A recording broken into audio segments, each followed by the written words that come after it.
May I have your attention, please? The Earth is a sphere. That is all.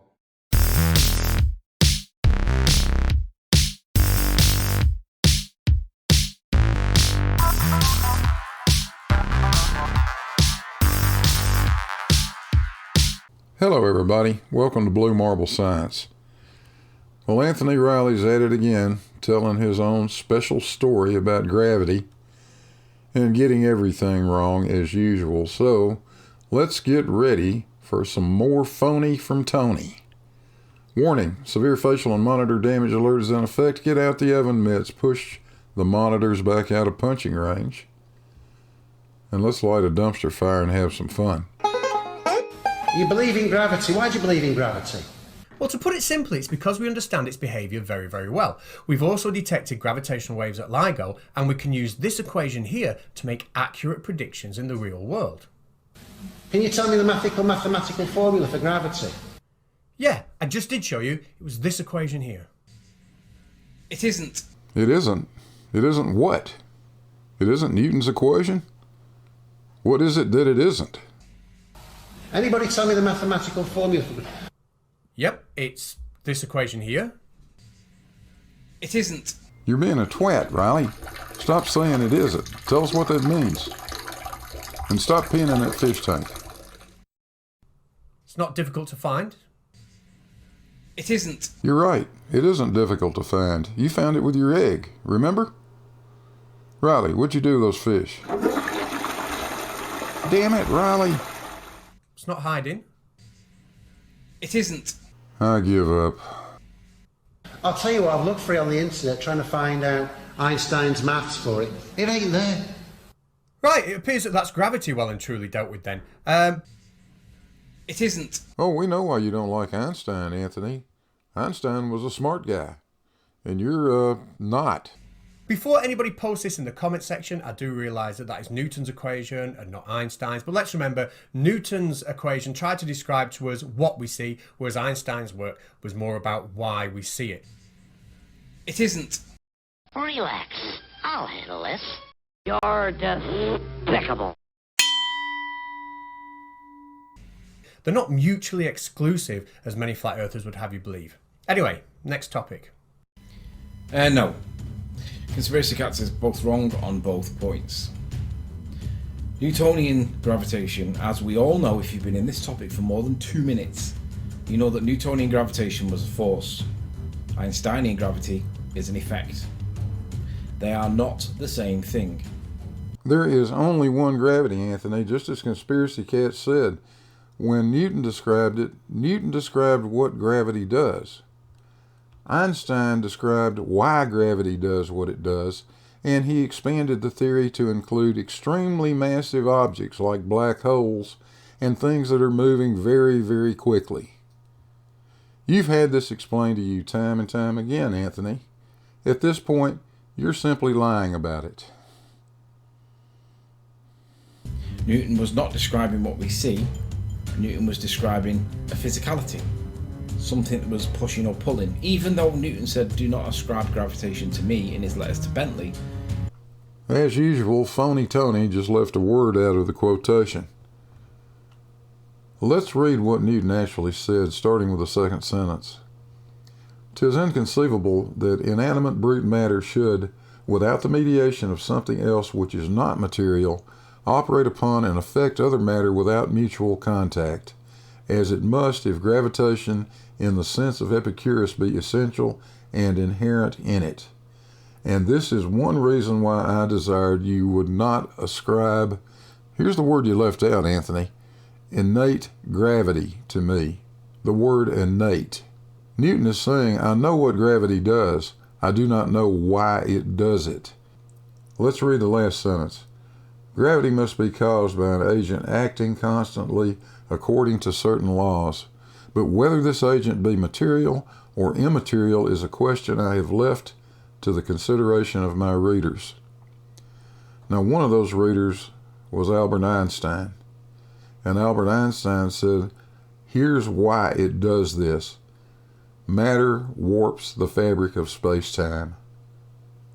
Anthony, you know this. You constantly misrepresent it, and you are simply lying to people. It is clear that Newtonian gravitation is a force misrepresented by ballers to believe the fiction that is known as gravity. Einsteinian gravity is an observed phenomenon. I did a test recently where I made an egg move.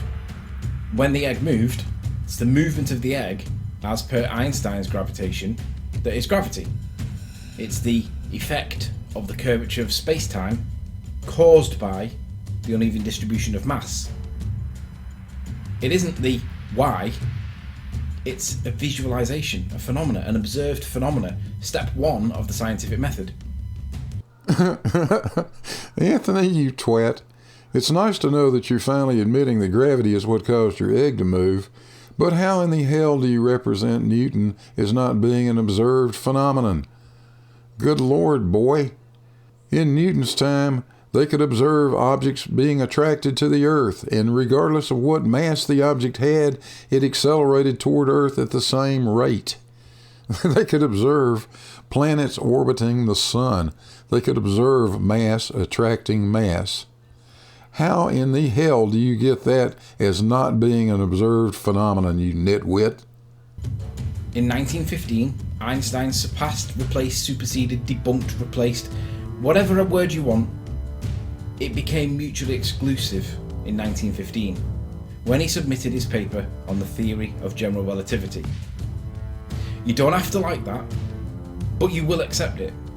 And every time this drongo teacher calls out gravity as a force in any way, I'm going to be there to correct people that this guy's lying. Well, Phony Tony, there's some lying going on, and you're the one doing the lying. This is a letter written in 1919 by Albert Einstein to the London Times. Let's go down to the bottom of this thing. Einstein says, in his own words, "The new theory of gravitation diverges considerably as regards principles from Newton's theory, but its practical results agree so nearly with those of Newton's theory that it is difficult to find criteria for distinguishing them which are accessible to experience.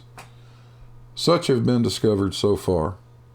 In the revolution of the ellipses of the planetary orbits around the sun, confirmed in the case of Mercury." He's talking about the precession of Mercury's orbit. 2. In the curving of light rays by the action of gravitational fields. He's talking about being able to see stars that should be behind the sun, and that was confirmed during the 1919 solar eclipse. And 3. In a displacement of the spectral lines toward the red end of the spectrum in the case of light transmitted to us from stars of considerable magnitude. At that point, it hadn't been confirmed yet, but it has now. The chief attraction of the theory lies in its logical completeness. If a single one of the conclusions drawn from it proves wrong, it must be given up. To modify it without destroying the whole structure seems to be impossible. But here's the key paragraph, Anthony. Let no one suppose, however, that the mighty work of Newton can really be superseded by this or any other theory. His great and lucid ideas will retain their unique significance for all time as the foundation of our whole modern conceptual structure in the sphere of natural philosophy. Einstein didn't think he superseded Newton. He clearly says that right here. Why do you continue to make this ridiculous assertion, Anthony? Oh, I know. It's the only way you can preserve your narrative, isn't it? We don't see gravity. We see things move. Helium balloons must be attracted by a force to the sky, according to this experiment. Well, I think we've heard about enough out of this goofball. Hey, thanks for watching. I want to remind you flat earthers out there of one thing.